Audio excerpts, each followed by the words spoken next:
साल था 1999। एक ऐसा साल जो कई घटनाओं के लिए याद किया जाता है।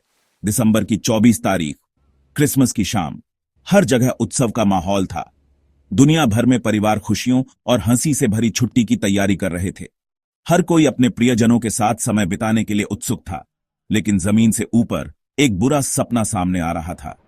एक ऐसा सपना जो किसी की भी कल्पना से परे था। काठमांडू से दिल्ली जाने वाली इंडियन एयरलाइंस की फ्लाइट IC-814 को हाईजैक कर लिया गया। यह एक सामान्य उड़ान नहीं रह गई थी। 5 हथियारबंद आदमियों ने प्लेन को अपने कब्जे में ले लिया और एक आम उड़ान को एक भयानक यातना में बदल दिया। यात्रियों के लिए यह एक डरावना अनुभव था। प्लेन में सवार 176 यात्रियों में हनीमून मनाने वाले कपल, घर लौटने वाले परिवार और छुट्टियों का इंतजार कर रहे लोग शामिल थे। हर किसी के मन में उत्साह था। उनका उत्सवी मूड पल भर में बिखर गया। एक पल में सब कुछ बदल गया। नकाबपोश और हथियार लहराते हुए हाईजैकर कॉकपिट में घुस गए। उनकी हरकतें यात्रियों के लिए भयावह थीं। उनका इरादा साफ था। यह कोई मामूली हाईजैकिंग नहीं थी। यह एक गंभीर और खतरनाक स्थिति थी। यह एक अंतर्राष्ट्रीय घटना बनने वाली थी। पूरी दुनिया की नजरें इस पर टिक गई थीं। जैसे ही लोगों को हालात की गंभीरता का अंदाजा हुआ, केबिन में दहशत फैल गई। हर कोई अपनी जान की सलामती के लिए डर रहा था। यात्रियों ने डर से एक दूसरे को देखा। उनके दिल तेजी से धड़क रहे थे। हर चेहरा चिंता और भय से भरा हुआ था। वे फंस गए थे। उनकी किस्मत हाईजैकर्स के हाथों में थी। कोई नहीं जानता था कि आगे क्या होने वाला है। जो क्रिसमस के लिए घर वापसी का सफर था, वो अब जिंदगी और मौत की जंग बन गया था। हर कोई अपने प्रियजनों से मिलने की उम्मीद में था, लेकिन अब सब कुछ अनिश्चित था। हाईजैकर, जो कि पाकिस्तान के एक आतंकवादी संगठन हरकत उल मुजाहिदीन के सदस्य थे, अपनी मांगें चिल्लाने लगे। उनकी आवाज में गुस्सा और धमकी साफ झलक रही थी। उन्हें लाखों डॉलर चाहिए थे। यह रकम इतनी बड़ी थी कि किसी भी सरकार के लिए इसे जुटाना मुश्किल होता। लेकिन उनकी मांगें यहीं नहीं रुकीं। वे और भी ज्यादा चाहते थे। उन्होंने भारत की जेलों में बंद कई कुख्यात आतंकवादियों की रिहाई की भी मांग की। ये आतंकवादी पहले से ही कई गंभीर अपराधों में शामिल थे। वे इन कैदियों को आजाद कराना चाहते थे और वे इसके लिए 176 बेगुनाह लोगों की जान जोखिम में डालने को तैयार थे। यात्रियों के चेहरों पर डर साफ दिखाई दे रहा था। हाईजैकर्स की बेरहमी ने भारत सरकार और अंतर्राष्ट्रीय समुदाय को झकझोर कर रख दिया। हर कोई इस संकट का समाधान ढूंढने में लगा था। शांतिपूर्ण समाधान खोजने के लिए अधिकारियों ने तुरंत बातचीत शुरू कर दी। हर पल कीमती था और हर निर्णय महत्वपूर्ण। हाईजैकर्स की मांगें बहुत ज्यादा थीं। उनकी धमकियां खौफनाक थीं। वे किसी भी हद तक जाने को तैयार थे। पहले से कहीं ज्यादा दांव पर लगा था। यह एक ऐसा समय था जब हर कदम सोच समझकर उठाना जरूरी था। दुनिया ने सांस रोककर देखा, क्योंकि हाईजैक किया गया प्लेन आतंक का प्रतीक बन गया था। इसके यात्री खतरनाक खेल में मोहरे थे। हर कोई इस संकट के अंत का इंतजार कर रहा था। हाईजैकर्स का मकसद साफ था, डर फैलाना और भारत सरकार से जबरदस्ती रियायतें लेना। वे अपने इरादों में किसी भी तरह की कमी नहीं छोड़ना चाहते थे। लेकिन उन्होंने एक ऐसे देश के संकल्प को कम आंका था जो आतंकवाद के आगे झुकने को तैयार नहीं था। भारत ने अपने नागरिकों की सुरक्षा के लिए हर संभव कदम उठाने का फैसला किया। पाकिस्तान के लाहौर में उतरने की अनुमति न मिलने पर हाईजैकर्स ने प्लेन को अमृतसर, भारत की ओर मोड़ दिया। हर मिनट के साथ हालात और भी नाजुक होते जा रहे थे। प्लेन को ईंधन भरवाने की जरूरत थी। वो हमेशा के लिए हवा में नहीं रह सकता था। जैसे ही प्लेन अमृतसर में उतरा, उम्मीद की एक किरण दिखाई दी। क्या यह हाईजैकिंग को शांतिपूर्वक खत्म करने का मौका हो सकता है? भारतीय अधिकारियों को एक अवसर दिखाई दिया। स्पेशल फोर्स स्टैंड बाय पर थे, प्लेन में घुसकर हाईजैकर्स को काबू करने के लिए तैयार। लेकिन हमला करने का आदेश कभी नहीं आया। यात्रियों और चालक दल की जान जोखिम में डालने का डर बहुत ज्यादा था। तनाव को भांपते हुए हाईजैकर और भी उत्तेजित हो गए। उन्होंने धमकी दी कि अगर उनकी मांगें पूरी नहीं हुई तो वे यात्रियों को मारना शुरू कर देंगे। हालात ऐसे थे जैसे बस फटने ही वाले हों। अमृतसर में एक तनावपूर्ण गतिरोध के बाद हाईजैकर्स ने पायलटों को फिर से उड़ान भरने के लिए मजबूर किया। इस बार उन्होंने अफगानिस्तान के कंधार की ओर रुख किया, जो तालिबान के कब्जे वाला इलाका था। भारत सरकार बेबसी से देखती रही, क्योंकि प्लेन उनके रडार से गायब हो गया और दुश्मन के इलाके में उतर गया। हर पल के साथ जल्द समाधान की उम्मीदें कम होती गईं। तालिबान शासन के तहत कंधार आतंकवादी संगठनों के लिए एक सुरक्षित ठिकाना था।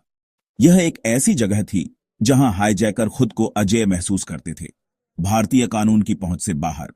बंधक अब एक उजाड़ भूमि में फंस गए थे। उनका भविष्य अनिश्चित था। भारत खुद को एक कूटनीतिक दुःस्वप्न में पाया। तालिबान के साथ बातचीत जटिलताओं से भरी थी। तालिबान हाईजैकर्स के मकसद के प्रति सहानुभूति रखते थे और मदद करने की कोई जल्दी में नहीं थे। आतंक के दिन IC-814 के यात्रियों और चालक दल के लिए दिन रातों में बदलते गए, क्योंकि वे एक भयानक परीक्षा से गुजर रहे थे।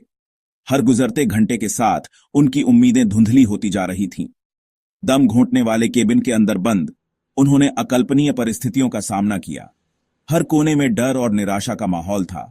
खाना और पानी कम था और हर भोजन के साथ उनकी भूख और बढ़ती जा रही थी। सफाई की हालत बहुत खराब थी, जिससे बीमारियों का खतरा बढ़ गया था और मौत का डर हर समय हवा में मंडरा रहा था। हर चेहरा चिंता और भय से भरा हुआ था। हाईजैकर, जो लगातार अप्रत्याशित होते जा रहे थे, अपने बंदियों में डर पैदा कर रहे थे।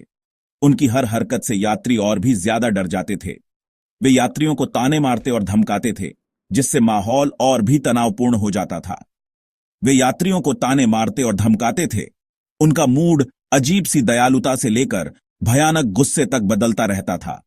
उनका मूड अजीब सी दयालुता से लेकर भयानक गुस्से तक बदलता रहता था।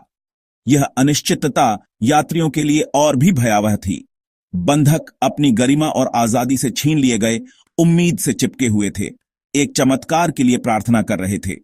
उम्मीद से चिपके हुए थे, एक चमत्कार के लिए प्रार्थना कर रहे थे। एक चमत्कार के लिए प्रार्थना कर रहे थे। हर कोई अपने तरीके से भगवान से मदद की गुहार लगा रहा था। दुनिया ने इस संकट को भयावह रूप से देखा। हर कोई टीवी स्क्रीन पर नजरें गड़ाए हुए था। बंधकों के परिवारों ने अपने प्रियजनों की रिहाई के लिए बेताब गुहार लगाई। उनकी आंखों में आंसू और दिल में दर्द था।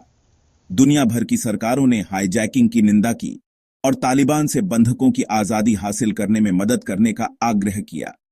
तालिबान से बंधकों की आजादी हासिल करने में मदद करने का आग्रह किया। यह एक वैश्विक संकट बन चुका था। आजादी के लिए एक जान।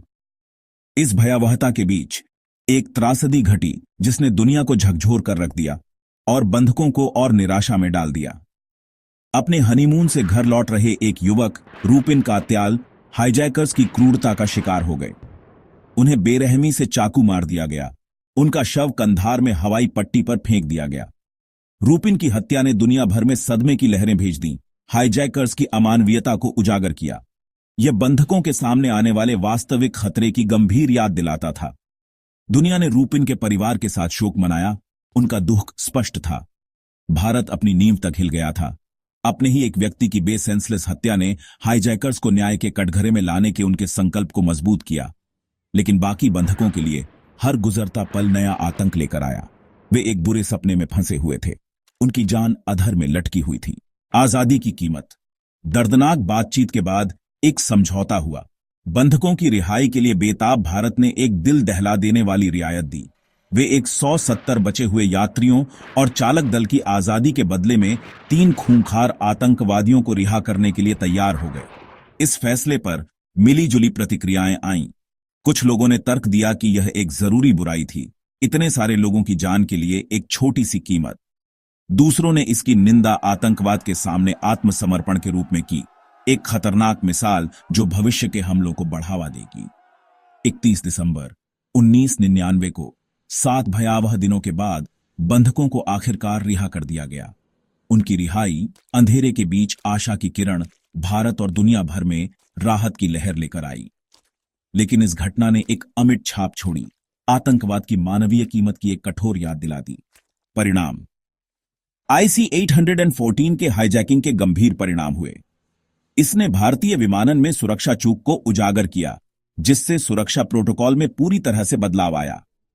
इस घटना ने इस क्षेत्र की जटिल भू राजनीतिक वास्तविकताओं को भी उजागर किया, खासकर आतंकवादियों को पनाह देने में तालिबान की भूमिका को। बंधकों के बदले में रिहा किए गए 3 आतंकवादियों ने वैश्विक आतंकवाद में महत्वपूर्ण भूमिका निभाई। उनकी रिहाई ने संकट से निपटने के भारत के तरीके की अंतर्राष्ट्रीय आलोचना को हवा दी। कई लोगों ने तर्क दिया कि इसने आतंकवादी संगठनों को बढ़ावा दिया है।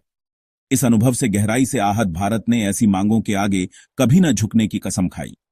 IC-814 का हाईजैकिंग एक महत्वपूर्ण मोड़ बन गया। आतंकवाद विरोधी प्रयासों को मजबूत करने और इस तरह के खतरों से निपटने के अपने दृष्टिकोण का पुनर्मूल्यांकन करने के लिए एक उत्प्रेरक कभी नहीं भुलाया जाएगा। IC-814 का हाईजैकिंग भारत की सामूहिक स्मृति में अंकित है, जो आतंकवाद के खतरे की एक भयावह याद दिलाता है। यह डर और साहस, हानि और लचीलापन, सबसे अकल्पनीय भयावहता को भी सहन करने की मानवीय भावना की क्षमता की कहानी है। यह घटना आतंकवाद का मुकाबला करने में अंतर्राष्ट्रीय सहयोग के महत्व की एक गंभीर याद दिलाती है। यह निरंतर सतर्कता, मजबूत सुरक्षा उपायों और इस तरह के खतरों के सामने अटूट संकल्प की आवश्यकता पर प्रकाश डालती है। IC-814 की स्मृति और उस भयावह उड़ान से हमेशा के लिए बदल गए निर्दोष जीवन हमें सतर्क रहने, सीखे गए सबक को कभी न भूलने और आतंकवाद के खिलाफ हर तरह से लड़ाई जारी रखने के लिए मजबूर करते हैं।